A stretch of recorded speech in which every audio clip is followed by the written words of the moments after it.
मतलब जरा एक ऐसी जगह की कल्पना कीजिए जहां, मेरा मतलब है, जहां का समाज नए और उगते हुए सूरज को पूजने से पहले डूबते हुए सूरज के सामने सिर झुकाता हो। ये अपने आप में बहुत ही अलग बात है। बिल्कुल, एक ऐसी जमीन जिसने दुनिया को करुणा और अहिंसा का सबसे बड़ा आध्यात्मिक संदेश दिया, लेकिन साथ ही, और ये बहुत दिलचस्प है, कूटनीति, अर्थशास्त्र और राज्य चलाने के सबसे अचूक और कठोर नियम भी उसी मिट्टी में लिखे गए। एग्जैक्टली। और हम अक्सर जगहों को सिर्फ एक नक्शे की तरह देखते हैं ना, कि कुछ सीमाएं हैं, कुछ नदियां हैं या शहर है। हाँ, लेकिन आज की इस गहन चर्चा में हम जिस दस्तावेज को डिकोड करने जा रहे हैं वो किसी भौगोलिक क्षेत्र के बारे में नहीं है, वो विरोधाभासों से भरी एक पूरी सभ्यता के बारे में है। सही कहा। और हमारे पास एक बेहद सघन और चुनिंदा डॉक्यूमेंट्री की स्क्रिप्ट है आज, जिसका शीर्षक है बिहार, इतिहास, संस्कृति और संघर्ष की धरती। हाँ, और इस दस्तावेज की शुरुआत एक शानदार ड्रोन शॉट से होती है। मतलब फ्रेम में एक तरफ सदियों पुराने मंदिर और गंगा के विशाल घाट दिखते, और ठीक दूसरी तरफ तेजी से भागते आधुनिक शहर और स्टार्टअप्स दिखाई देते हैं। वो ड्रोन शॉट वाला दृश्य दरअसल एक बहुत बड़ा रूपक है, एक मेटाफर है। वो कैसे? वो ये बताता है कि हम किसी ऐसी जगह का विश्लेषण कर रहे हैं जहां समय एक सीधी रेखा में नहीं चलता।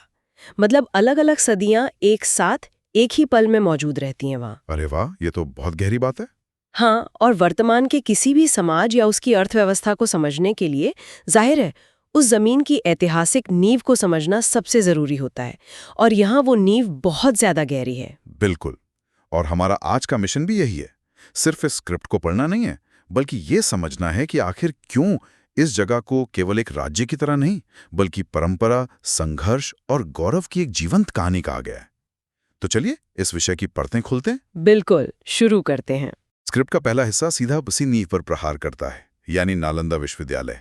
मतलब जब हम आज ग्लोबल हब या नॉलेज सेंटर की बात करते हैं तो दिमाग में तुरंत MIT या सिलिकॉन वैली का नाम आता है। हाँ, स्वाभाविक है। लेकिन स्क्रिप्ट पढ़कर ऐसा लगता है जैसे नालंदा अपने समय का, क्या कहेंगे उसे, एक प्राचीन इंटरनेट हब था जहां दुनिया भर के स्कॉलर्स ज्ञान डाउनलोड करने आते थे।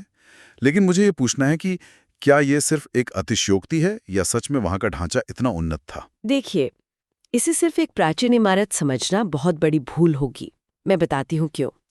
नालंदा की कार्यप्रणाली आधुनिक विश्वविद्यालयों से कहीं ज्यादा सख्त और व्यवस्थित थी। अच्छा, मतलब एंट्रेंस वगैरह होता था क्या? बिल्कुल, वहां प्रवेश पाना इतना आसान नहीं था। स्क्रिप्ट के संदर्भों को देखें तो नालंदा में द्वार पंडित हुआ करते थे, यानी गेट कीपर्स। द्वार पंडित मतलब वो गार्ड्स की तरह नहीं बल्कि स्कॉलर्स होते होंगे? जटिल दार्शनिक और तार्किक सवाल पूछते थे कि बहुतायत छात्र तो वहीं से फेल होकर लौट जाते थे। अरे बाप रे, गेट से ही वापस? हाँ, ये दुनिया का शायद सबसे पहला और सबसे कठिन एंट्रेंस एग्जाम था। और जो लोग अंदर जाते थे ना, उनके लिए धर्मगंज नाम की एक विशाल लाइब्रेरी थी। हाँ, मैंने भी पढ़ा है इसके बारे में। वो लाइब्रेरी जो जलाई गई थी। सही कहा। कहा जाता है कि जब उसे जलाया गया तो वो महीनों तक सुलगती रही। मतलब ये सिर्फ किताबों का जलना नहीं था, ये उस समय के सबसे बड़े डेटा सेंटर का राख होना था। वहां पीयर रिव्यू, डिबेट और तार्किक विश्लेषण की एक पूरी संस्कृति थी, जो आज के किसी भी टॉप टियर रिसर्च इंस्टीट्यूट को टक्कर दे सकती है। बिल्कुल। और यही बात इस जमीन को इतना दिलचस्प बनाती है। मतलब एक तरफ तो ये घोर बौद्धिक और तार्किक बहस का केंद्र है, और दूसरी तरफ इसी मिट्टी में बोध गया है। हाँ, जहां भगवान बुद्ध को ज्ञान मिला। एग्जैक्टली। वो ज्ञान जो पूरी तरह से आध्यात्मिक शांति और इच्छाओं के त्याग पर आधारित है। लेकिन यहाँ एक बहुत बड़ा विरोधाभास दिखता है मुझे। वो क्या? मतलब एक ही भौगोलिक क्षेत्र में हमें भगवान बुद्ध मिलते हैं जो चरम अहिंसा और करुणा की बात करते हैं, और ठीक उसी जगह से हमें चाणक्य भी मिलते हैं। चाणक्य का अर्थशास्त्र। हाँ, जिनका अर्थशास्त्र राज्य के विस्तार, जासूसी और अचूक व्यवहारिक राजनीति का सबसे कठोर ग्रंथ है। तो ये कैसे संभव है कि एक ही जमीन दो इतने विपरीत चरमपंथों को जन्म दे? ये बहुत ही बढ़िया सवाल है। और यहाँ जो सबसे दिलचस्प बात है वो ये है कि ये विरोधाभास दरअसल उस समय के भूगोल और अर्थशास्त्र का सीधा परिणाम है। भूगोल और अर्थशास्त्र, वो कैसे? अगर हम प्राचीन मगध, जो आज का बिहार है, की भौगोलिक स्थिति को देखें तो वो गंगा के उपजाऊ मैदानों के बीच बसा था। और उपजाऊ जमीन का मतलब है कृषि में भारी सरप्लस, यानी अधिशेष। मतलब खाने पीने की कोई कमी नहीं थी? बिल्कुल। जब किसी समाज के पास खाने की कमी नहीं होती तो वहां भारी संपत्ति जमा होने लगती है। इस अपार संपत्ति और संसाधनों को प्रबंधित और बाहरी हमलों से बचाने के लिए एक विशाल, कठोर और कूटनीतिक साम्राज्य की जरूरत थी। अच्छा, तो यहाँ से साम्राज्य की जरूरत महसूस हुई। हाँ, यहीं से चाणक्य के विचारों और मौर्य साम्राज्य की नींव पड़ी। लेकिन उसी सरप्लस का एक दूसरा असर भी था। दूसरा असर? सोचिए, जब समाज का एक बड़ा वर्ग को अपने रोजमर्रा के भोजन की या सर्वाइवल की चिंता नहीं होती, तब वे जीवन के गहरे अर्थ खोजने लगते हैं। ओह, मैं समझ रहा हूँ। हम कौन हैं, दुख क्या है, ये अस्तित्व से जुड़े सवाल तब उठते हैं जब पेट भरा हो। इसी सामाजिक और आर्थिक स्थिरता ने बुद्ध और महावीर जैसे विचारकों के लिए वह जमीन तैयार की जहां वे जंगलों में जाकर ध्यान और दर्शन पर काम कर सकें। Mind blowing. मतलब एक ही उपजाऊ भूगोल ने साम्राज्य की क्रूरता और अध्यात्म की शांति दोनों के लिए ईंधन का काम किया। एग्जैक्टली, दोनों एक ही सिक्के के दो पहलू थे। ये कनेक्शन सच में हैरान करने वाला है कि कैसे भूगोल, अर्थशास्त्र और दर्शन आपस में इस तरह गुंथे हुए हैं। और ये सिलसिला वहीं नहीं रुका ना। सम्राट अशोक ने जब कलिंग युद्ध के बाद अहिंसा को अपनी राज्य की नीति बनाया, तो वो दरअसल कूटनीति और अध्यात्म का ही एक मिश्रण था। बिल्कुल, उन्होंने दोनों को मिला दिया था। और अगर हम सदियों आगे छलांग लगाएं, सीधे आधुनिक भारत के निर्माण में, तो भारत के पहले राष्ट्रपति डॉक्टर राजेंद्र प्रसाद का नेतृत्व भी तो उसी बौद्धिक विरासत का हिस्सा लगता है। हाँ, जो उसी मिट्टी में पैदा हुए। लेकिन एक बात है, जो दर्शन और नीतियां महलों, विश्वविद्यालयों या संविधान सभाओं में बनती हैं ना, वो महज किताबों में जिंदा नहीं रह सकती। हमारी डॉक्यूमेंट्री की स्क्रिप्ट बड़ी खूबसूरती से इस बात की ओर मुड़ती है कि कैसे ये प्राचीन दर्शन वहां के आम लोगों के दैनिक जीवन तक पहुंचा। सही बात है। लोक संस्कृति हमेशा से दर्शन का सबसे व्यावहारिक रूप रही है। बड़े विचार जब आम जनता के बीच जाते हैं तो वे त्योहारों और खानपान का रूप ले लेते हैं। हाँ, और स्क्रिप्ट में मिथिला पेंटिंग और भोजपुरी लोकगीतों की वैश्विक पहचान का जिक्र तो है ही, लेकिन जिस एक त्योहार पर सबसे ज्यादा फोकस किया गया है वो है छठ पूजा।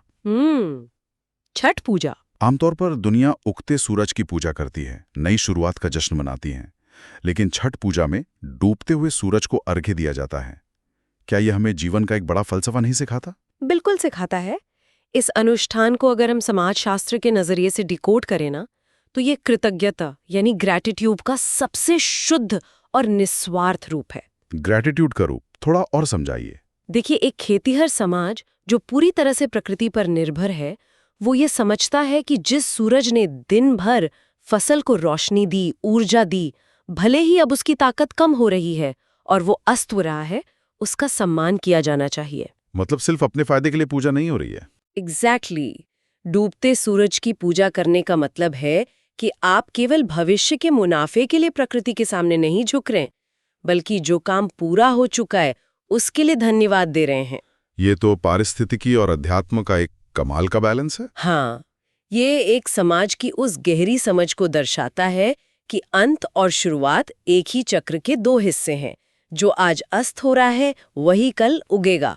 आज के क्लाइमेट चेंज और पर्यावरण संकट के दौर में ये सोच कितनी प्रासंगिक है। सच में। और शायद प्रकृति के साथ इसी गहरे तालमेल और जमीन से जुड़ाव की झलक वहां के पारंपरिक खानपान में भी दिखाई देती है। बिल्कुल दिखती है, क्योंकि जब डॉक्यूमेंट्री बिहार के स्वाद की बात करती है तो वो किसी शाही दावत की बात नहीं करती। वो सीधे लिट्टी चोखा, सत्तू और ठेकुआ की बात करती है और कहती है कि ये सिर्फ भोजन नहीं, वहाँ की पहचान है। ऐसा इसलिए है क्योंकि भोजन कभी भी सिर्फ स्वाद से तय नहीं होता।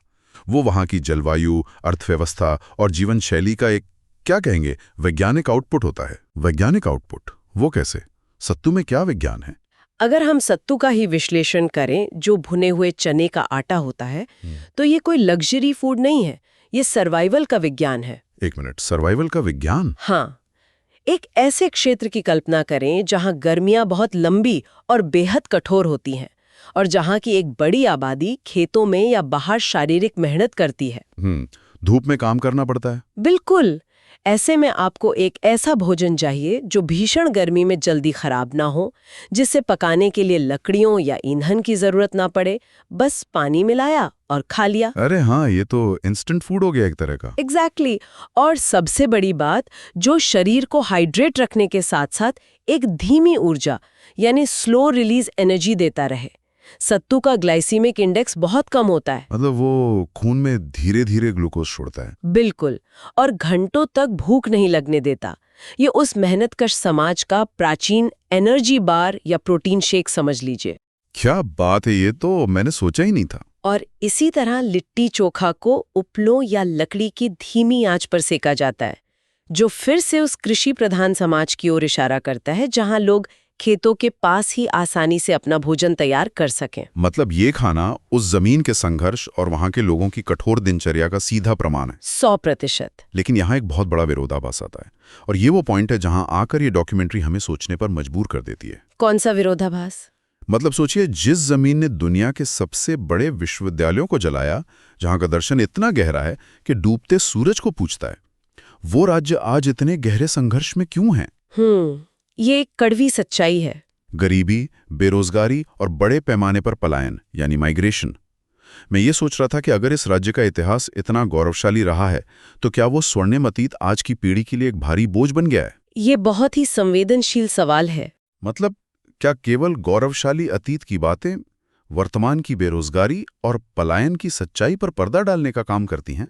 देखिए, अगर हम इसे बड़े परिदृश्य से जोड़ें, तो किसी भी महान सभ्यता का पतन या उसका आर्थिक रूप से पिछड़ जाना कोई एक रात की घटना नहीं होती। इसके पीछे दशकों की नीतियां, भौगोलिक आपदाएं, जैसे हर साल आने वाली विनाशकारी बाढ़ जिम्मेदार होती हैं। हाँ, बाढ़ तो वहां हर साल ही तबाही मचाती है। बिल्कुल, बुनियादी ढांचे की कमी भी एक बड़ा कारण है। लेकिन अगर हम इस पलायन को केवल एक कमजोरी की तरह देखेंगे ना, तो हम पूरी तस्वीर नहीं समझ पाएंगे। तो फिर इसे कैसे देखना चाहिए? हमें इसे अर्थशास्त्र की भाषा में मानव संसाधन का निर्यात यानी एक्सपोर्ट ऑफ ह्यूमन रिसोर्स के रूप में विश्लेषित करना चाहिए। मानव संसाधन का निर्यात? मतलब आप कह रहे हैं कि जो राज्य पहले ज्ञान का निर्यात करता था नालंदा के समय, वो अब टैलेंट और श्रम का निर्यात कर रहा है। तथ्य तो यही बताते हैं। जरा आज के भारत को देखिए, चाहे वो महानगरों में बन रही मेट्रो हो, रियल एस्टेट का बूम हो या बड़े कारखाने हो, इन सब के पीछे जो सबसे बड़ा वर्कफोर्स है वो उसी जमीन से आता है। ये बात तो है। वहाँ के मजदूर देश के हर कोने में हैं। और ये सिर्फ मजदूर वर्ग तक सीमित नहीं है। देश की सिविल सेवाओं में, प्रशासनिक ढांचों में, बैंकों में और यहाँ तक कि ग्लोबल कॉर्पोरेट कंपनियों में भी आपको उसी राज्य के लोग लीडरशिप रोल्स में मिलेंगे। हाँ, सिविल सर्विसेज में तो बहुत भारी संख्या में वहाँ के लोग जाते हैं। एग्जैक्टली। वहाँ की कठिन भौगोलिक और आर्थिक परिस्थितियों ने, चाहे वो बाढ़ से लड़ना हो या संसाधनों की कमी से जूझना हो, वहाँ के लोगों में अकल्पनीय सहन शक्ति भर दी है। एक रेजिलियंस है उनमें, जो उन्हें हार न मानने की ताकत देता है। बिल्कुल। जब ये वर्कफोर्स बाहर निकलता है तो वे देश के किसी भी हिस्से में ढल जाने की क्षमता रखते हैं। देश का कोई भी हिस्सा बिहार की उस कभी न हार मानने वाली मेहनत और खून पसीने के बिना नहीं चल सकता। यह नजरिया तो पूरी बहस को ही पलट देता है। यानी पूरे देश का इंफ्रास्ट्रक्चर उस राज्य के खून पसीने पर टिका है। हाँ, पलायन केवल एक कमजोरी नहीं है, वो एक ताकत भी है जिसने देश को बनाया है। लेकिन क्या ये कहानी सिर्फ इसी पलायन पर आके रुक जाती है? क्योंकि स्क्रिप्ट का जो आखिरी हिस्सा है, आधुनिक बिहार, वो एक अलग ही तस्वीर पेश करता है। पुनरुत्थान की तस्वीर। हाँ, वहां ड्रोन कैमरा फिर से पटना की सड़कों पर आता है, जहां अब नई मेट्रो लाइनें बिछ रही हैं, स्टार्टअप ऑफिस खुल रहे हैं। नई पीढ़ी अब सिर्फ पलायन नहीं कर रही, बल्कि अपने ही शहर में रहकर अपने सपनों को पूरा करने के लिए आगे आ रही है। ये बदलाव बहुत तेजी से हो रहा है वहाँ। मुझे तो ये ऐसा लगा जैसे किसी बहुत ही क्लासिक प्राचीन किताब के ऊपर एक बिल्कुल नया और हाईटेक डिजिटल कवर चढ़ाया जा रहा हो। आत्मा वही प्राचीन है, लेकिन रफ्तार मेट्रो और स्टार्टअप वाली है। ये एक बहुत अच्छा मेटाफर है। और ये पुनरुत्थान किसी भी जीवन सभ्यता का प्राकृतिक स्वभाव होता है। कोई भी समाज हमेशा के लिए ठहरा हुआ नहीं रह सकता। सही बात है। जब हम पटना में स्टार्टअप्स या नए इंफ्रास्ट्रक्चर को देखते हैं, तो ये दरअसल उसी पुरानी बौद्धिक विरासत का नया रूप है। लेकिन ये एक महत्वपूर्ण सवाल भी खड़ा करता है। कैसा सवाल? कि जब एक इतनी गहरी सांस्कृतिक जड़ों वाला समाज अचानक से आधुनिकता और ग्लोबल स्टार्टअप कल्चर की तेज रफ्तार से टकराता है, तो क्या ये आधुनिक विकास उन्हें उनकी मूल संस्कृति से दूर कर देगा? हाँ, मतलब क्या नई पीढ़ी सत्तू और छठ पूजा छोड़कर पूरी तरह से वेस्टर्नाइज हो जाएगी? ऐतिहासिक पैटर्न तो बताते हैं कि ऐसा नहीं होगा। इस जमीन का इतिहास ही संश्लेषण यानी सिंथेसिस का रहा है। जैसे हमने बुद्ध और चाणक्य के विचारों को एक साथ देखा था। एग्जैक्टली आज की जो युवा पीढ़ी है वो कोडिंग कर सकती है, आर्टिफिशियल इंटेलिजेंस पे काम कर सकती है, लेकिन साथ ही वो छठ पूजा के लिए पूरी श्रद्धा के साथ घाटों की सफाई भी कर सकती है।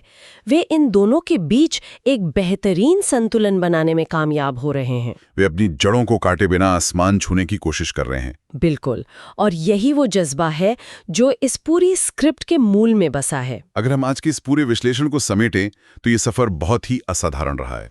हमने देखा कि कैसे नालंदा के द्वार पंडितों ने ज्ञान के सबसे कड़े मापदंड तय किए और कैसे भगवान बुद्ध की शांति और चाणक्य की कूटनीति एक ही उपजाऊ भूगोल की उपज थे। हाँ, और हमने ये भी डिकोड किया कि छठ पूजा का डूबता सूरज महज एक रस्म नहीं, कृतज्ञता का दर्शन है। सत्तू सर्वाइवल का एक प्राचीन विज्ञान है। और पलायन का वो दर्दनाक विरोधाभास भी, जो आज पूरे देश की तरक्की का सबसे मजबूत मानव संसाधन बन चुका है। बिल्कुल। डॉक्यूमेंट्री के अंत में दिया गया संदेश कि बिहार, जहां इतिहास आज भी सांस लेता है, पूरी तरह से सटीक लगता है। ये केवल एक राज्य नहीं, बल्कि उम्मीद और मेहनत की पहचान है। हाँ, इतिहास वहां बंद किताबों में नहीं, लोगों की मेहनत में धड़कता है। तो इस डीप डाइव को खत्म करने से पहले मैं एक विचार पर गौर करना चाहूंगा, जो इस स्क्रिप्ट से ही प्रेरित है। बताइए। हमने देखा कि कैसे प्राचीन काल में एक ही जगह ने पूरी दुनिया को दर्शन और शिक्षा का मार्ग दिखाया।